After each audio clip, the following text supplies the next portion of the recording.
Whispered in the halls of archaeology as the C word. It's a theory so controversial, it divides experts and challenges everything we know about ancient civilizations. In the remote expanse of the American Southwest, Chaco Canyon stands as a monument to a forgotten people. But hidden beneath its towering ruins is a mystery that has ignited one of the most heated debates in archaeological history.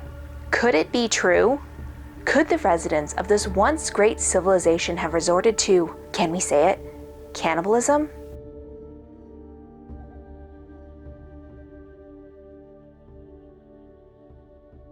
In the 1990s, a new discovery reignited this debate. Human remains at Chaco Canyon were discovered, and some of them revealed some disturbing signs: broken bones, cut marks, and evidence of cooking. Some researchers believe that this is obvious evidence of possible cannibalism at Chaco Canyon. But it's not just Chaco Canyon, there are other sites such as the famous Cowboy Wash that also reveal some of these similar signs. Between several other sites that they have found along the way, it kind of leads to a chilling pattern which leads to all these questions. Let's go back a little bit. Chaco Canyon was once at the heart of the ancestral Puebloan people's culture. It was a culture that thrived between 900 AD to about 1150 AD. Here in these areas and adjacent to them, they built elaborate structures, engaged in vast trading networks, some as far as Mexico, and most of their architecture was aligned with celestial events.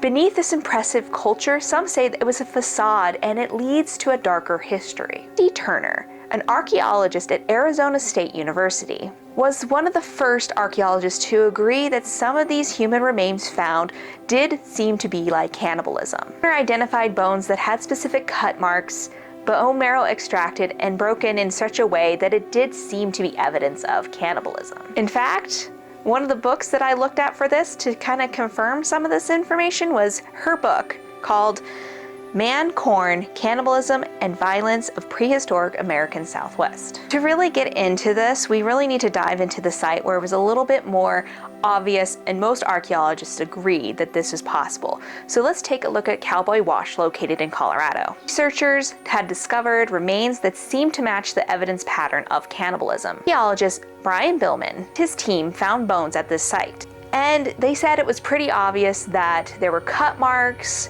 broken bones, and missing pieces.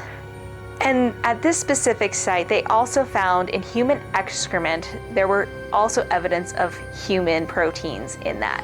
I would say that's probably the more disturbing part and more conclusive than some of the bones that have been found. So at this site at Cowboy Wash in Colorado, it seems that there is definite proof of cannibalism. And if you look at the chart in the book, it shows kind of what they found at all these different sites. Now, you would expect these numbers to be great if this is a common practice of cannibalism, but if you look at it, it's not that much.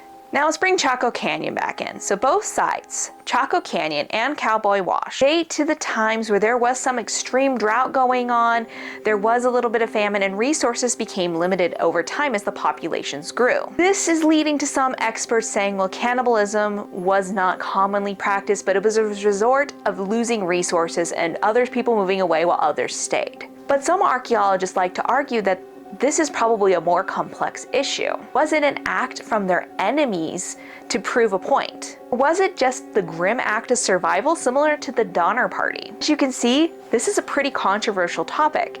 And also some believe that it wasn't actually cannibalism at all and we're just reading a whole lot more into it. So not everyone is convinced here, as you can clearly see. Some archaeologists like Patricia Lambert, she argues that the marks on the bones could have been some sort of mortuary practice done by the natives. And so maybe it wasn't cannibalism at all. Additionally, indigenous groups that are related and are the descendants of Chaco Canyon, a lot of them feel that even suggesting that there might have been cannibalism is very disrespectful to their ancestors. Full descendants like to point out that there is no distinctive proof or evidence of cannibalism. Specifically, the remains found at Chaco itself, since it was very limited. There have been isolated sites throughout the American Southwest that do seem to lead towards cannibalism.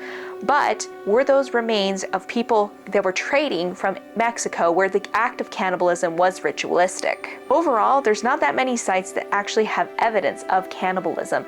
And on top of that, all the cannibalism that has been found at these sites, or supposed cannibalism, have all been buried in 1 or 2 rooms on each site, suggesting maybe a ritualistic practice, and maybe this wasn't actually cannibalism. Even with all these individual instances that seem to have been studied and lead to experts, or some experts, believing in cannibalism, I think we can all agree. We all knew there was a major drought in the area that led a lot of the people to migrate other places.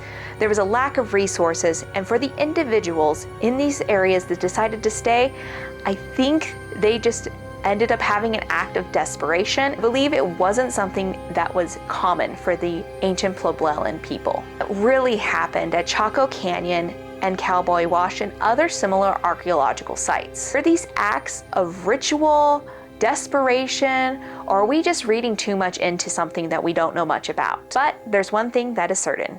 Chaco Canyon's secrets run deep, and as researchers dig further, the dark or not so dark ancient past of this civilization may be even more complex than we ever imagined.